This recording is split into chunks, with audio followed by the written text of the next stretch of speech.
Hello, I'm Josh George here.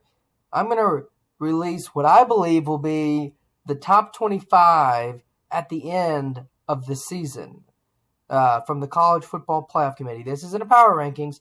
This is a prediction based on my predictions. And I would advise go back and watch if you want a deeper analysis of this team, of all the teams in FBS, NCAA, college football. They'll be all on a playlist. Any conference you want to go through, it'll be there. But we're going to start this video with a little bit of a special listen in from last season. Alabama seems to be the favorite. Georgia has their chance, but Georgia always seems to slip up to Alabama. I've got Alabama 13-0, SEC champs, and Georgia 12-1. That was my SEC championship prediction from last season. You can see what that is correct. Now, this is who I had in winning the national championship. I think it takes a big-time quarterback to win the title, at least in most seasons, unless you're Alabama. So I've got Georgia because they've got the big-time quarterback. And you can see where I had Georgia losing an SEC title, but avenging themselves and winning the national championship.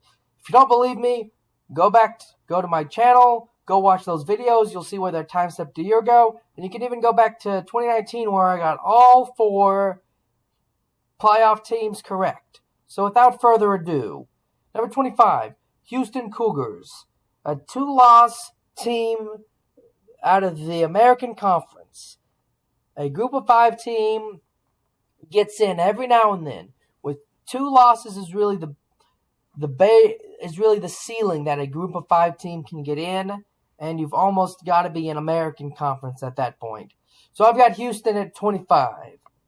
Then at 24, BYU, and everyone just groaned maybe a little bit, and is like, that's low. Well, when you go back and you look at the prediction, you'll see I had them at 9-3 if you haven't seen it already.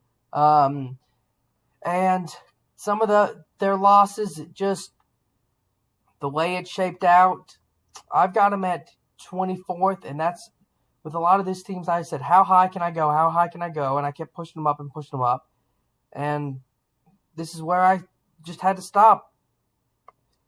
Baylor had head-to-head with BYU, so they'd be 1 over them. A 9-3 season that finished a little lower than what the Big 12 media expects. I had them 4th in the conference, and I think conference standings are something that matters because conference championships matter. You know what I mean? So conference standings must matter. And as part of their resume, I think that puts them at 23rd. Then Wisconsin, a team that was 9-3 going into a conference championship game. Even if they kind of get beat up by an Ohio State team, I think they drop a little bit. But getting there, I think, definitely keeps them in the top 25. I've got them finishing at 22nd.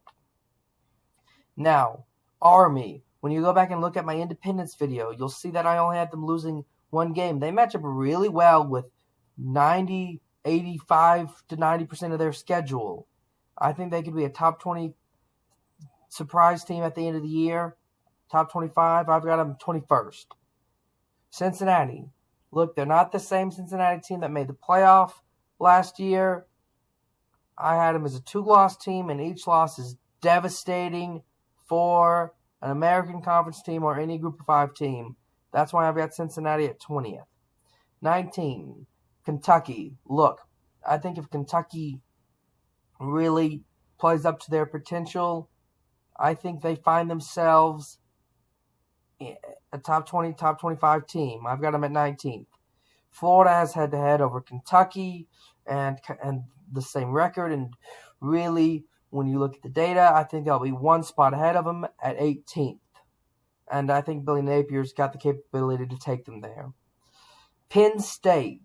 A big season for Penn State. I feel like kind of a prove-it year. Kind of got to finish up top.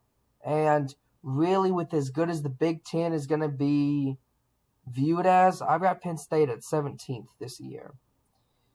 Ole Miss. A team that I think their offense is going to have a ton of numbers. Their defense is going to look good.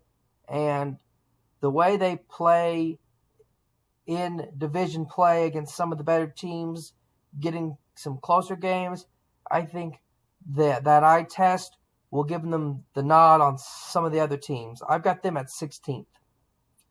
Now, Texas. If Texas goes 9-3 and finishes third in the Big 12 Conference, where I have them, I think that's a top 15 spot. It's just, how will their defense do? That's the biggest question mark. That hurt another Big 12 team, Oklahoma, several times. So that's why I've got them kind of falling to 15th, so to speak. Oregon Ducks, the team that may have lost, a team that doesn't match up with Utah. At least they didn't last year. And if they play them in the Pac-12 title game, end up losing, they could lose some momentum and drop a couple spots, and that could push them to 14 in the final poll. Now, Michigan State. Michigan State's a team that I've got doing well. This may be undervaluing them. Honestly, they could win another game, then one more than I had them winning. It's really, their ceiling is really, really, really high this season, and they may even finish in the top 10. But I've got them at 13th. Oklahoma State, a team that I had, really, I think the committee will treat them as a 2-loss team since they lost 2 games to the same team. And I think really that will help them stay in the top 12. And, of course, I've got them finishing second in the Big 12. And I think that could really put them in play right here for a New Year's 6 game.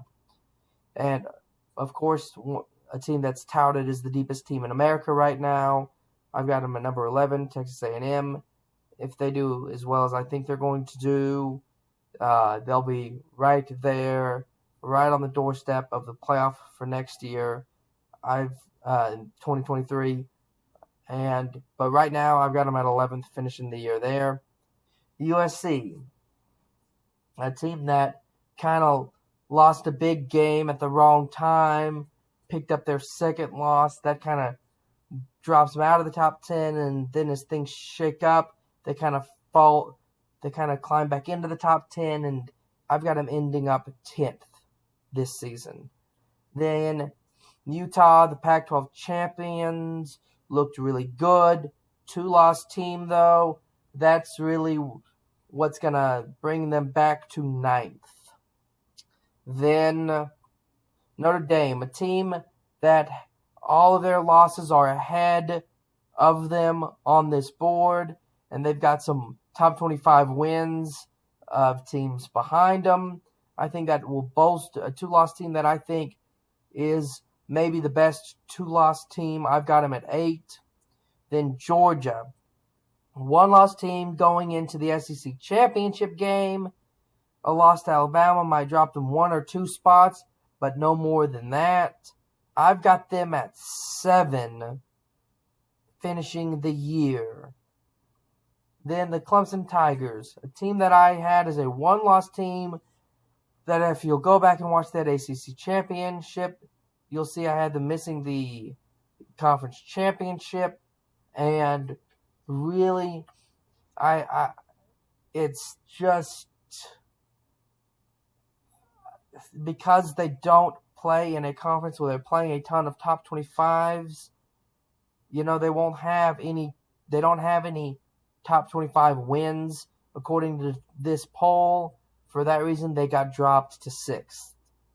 Now, 5th, I've got Oklahoma. They've got some top 25 wins here, and they've got a loss to a team behind them, which is really what's going to differentiate them or keep them from getting that final spot in, I think. It's just the perception of the Big 12 and the perception of OU and how OU has done historically in the playoff. It all plays a factor, even if they say it doesn't. I've got Michigan edging them out. Michigan will have top 25 wins against teams behind them, and their only loss will be to a team ahead of them. So, and it will be kind of a makeshift Big Ten championship, especially if Ohio State kind of stomps out Wisconsin. It'll make Michigan look even better, and they bolster into that 4th spot. Now, NC State, a team that I had, they've got a top 25 win, the only ACC team with a top 25 win and a conference championship, and they beat the 6th-ranked team that on the road. That kind of bolsters them into the 3 spot. Then an undefeated team, and as long as you're not Alabama, you can be as high as 2. They were the only other undefeated I had when I was doing the predictions, and I think they're the clear number 2. And of course, an undefeated Alabama should finish number 1. I'm Josh George. I'm going to remind you this was not a power rankings. This was a prediction of how I think the top 25 will finish this season when the selection show at the end of the year happens. And I would encourage you to watch. It'll be on a playlist. All my conference videos along with this, and even some from last year if you want to, because like I say, I've been really good at this. Thank you for watching. Like and subscribe.